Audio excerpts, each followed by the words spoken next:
नमस्कार मंडळी, अश्विनी ब्लॉगमध्ये तुमचं स्वागत आहे.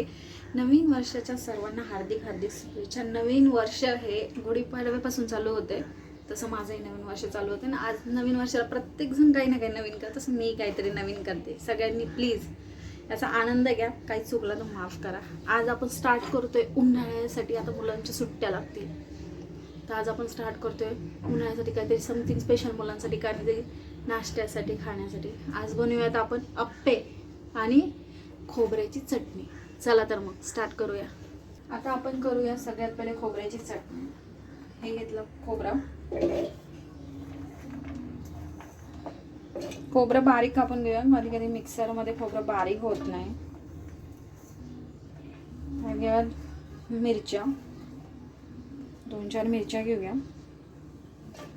2-4 लसणाच्या पाकळ्या. काही जण कोथिंबीर टाकतात, काही नाही. मी टाकते, थोडीशी टाकूया आपण, चांगली लागते. ठीक आहे. आणि थोडंसं पाणी टाकूया. थोडंसं टाका, नाही ते अंगावर उडेल. आता मिक्सरमध्ये ते काढून घेऊया. मिक्सरमधून बॅटर काढून झालेलं आहे आपलं. आता आपण याला देणार आहोत तडका, जो सगळ्यांना महत्त्वाचा असतो, सगळ्यांच्या लाईफमध्ये पण महत्त्वाचा असतो. तसं चटणीला देऊया तडका. मी टाकले तेल, गरम होतं, गरम झालं आहे ते. त्याच्यामध्ये टाकणार आहोत जिरा टाकून. जिरा छान ब्राऊन होऊ द्या त्याला. त्यामध्ये टाकणार आहे मोहरी. मला मोहरी जास्त आवडते, काहींना कमी आवडते, आपापले. त्याच्यामध्ये टाकणार आहे कढीपत्ता. ठीक आहे. आता आपण खोबऱ्याचं वाटण टाकूया. मस्त छान तडका झाला. सगळ्यांना आवाज आला असेल.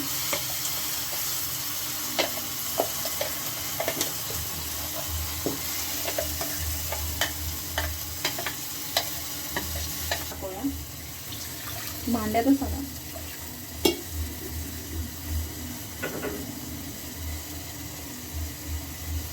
चटणी कोणाला घट्ट लागते, कोणाला पातळ लागते, ज्याच्या त्याच्या पद्धतीने. तशी काय काय मुलांना चटणी घट्टच लागते. आमच्या घरी तर घट्टच लागतं. थोडंसं पाणी टाकलंय मी, थोडंसं लाईटली, तुम्ही बघू शकता. मीठ टाकते आता मी थोडंसं. मी काही जण मिक्सरच्या भांड्यामध्ये पण टाकतात आणि मी नंतरून पण टाकतात. शक्यतो नंतरून टाकलेलं खूप चांगलं आहे. आता चटणी चांगली हलवून घ्या. अजून थोडंसं पाणी टाकते मी, म्हणजे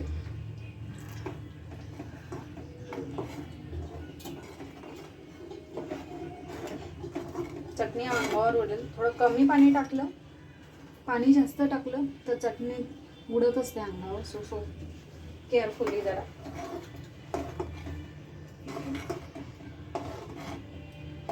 चटणीला थोडंसं गरम होतं, उकळी येऊ द्या.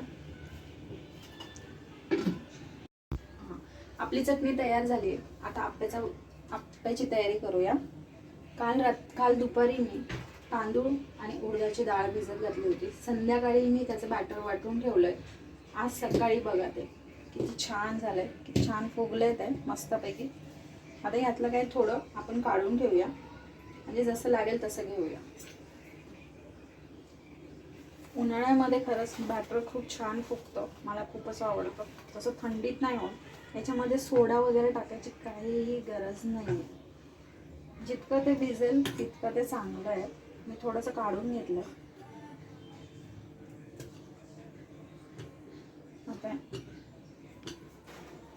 आता याच्यामध्ये आपण टाकूया थोडासा कांदा. थोडासा टाका, ज्याला जसा लागेल. काहींना कांदा खूप आवडतो, अप्प्यामध्ये छान लागतो. आणि गाजर भेटले तर टाका, पण गाजर छान लागतो.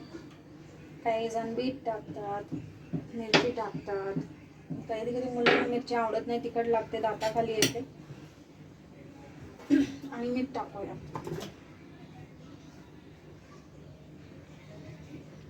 टेस्टनुसार टाका, टेस्ट घेऊन बघा. मी आज एक सगळ्यांना एक मस्त आप्पे एक गोष्ट करून दाखवणार लास्टला मजा. आप्प्यामध्ये एक ट्विस्ट आहे. आप्प्यामध्ये आपण एक शेवटला एक ट्विस्ट करूया. मी तुम्हाला दाखवते काय तो ट्विस्ट आहे. गॅस पेटवूया. आणि माझा आप्प्याचा तवा छान ठेवा. छान पुसून घेतलाय. तुम्ही पण पुसून घ्या. गरम होऊ द्या. हा आहे कांदा लसूण मसाला. लोकांमध्ये कांदा लसूण मसाला आणि आप्प्याचा काय संबंध ते तुम्हाला कळेल अगं शेवटला. कांदा लसूण मसाला आपण वडापाव भजी सगळ्यांबरोबर खातो, तसा आप्प्याबरोबर पण खायचा आहे. काहीतरी ट्विस्ट. थोडंसं मीठ कमी पडलं, अजून थोडं टाकूया आपण.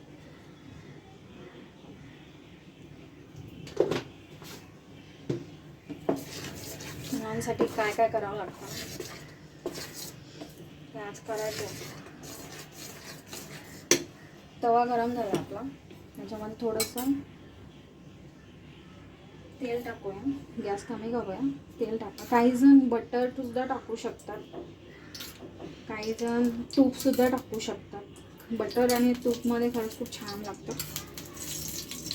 आणि मी तेल टाकते आता सध्या तरी,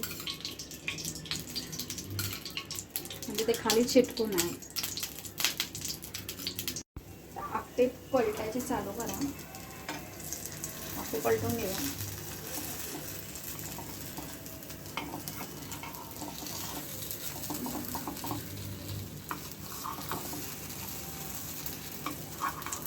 जास्त तेल टाकलं की आप्पे पटकन पलटले पण जातात.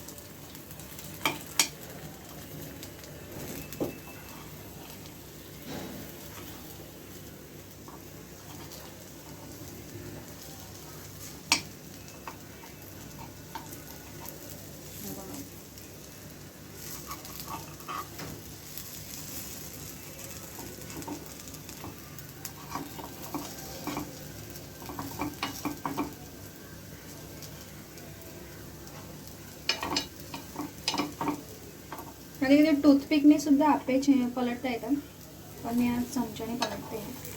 पटापट होऊन जातं. तर थोडंसं तेल टाका अजून.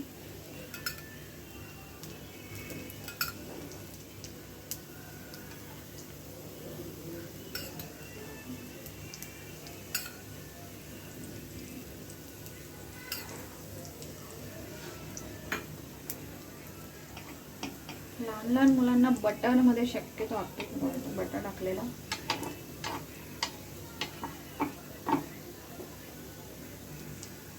हे बघा आपले आप्पे किती छान झाले. टम्म फुगले पण आहेत ते.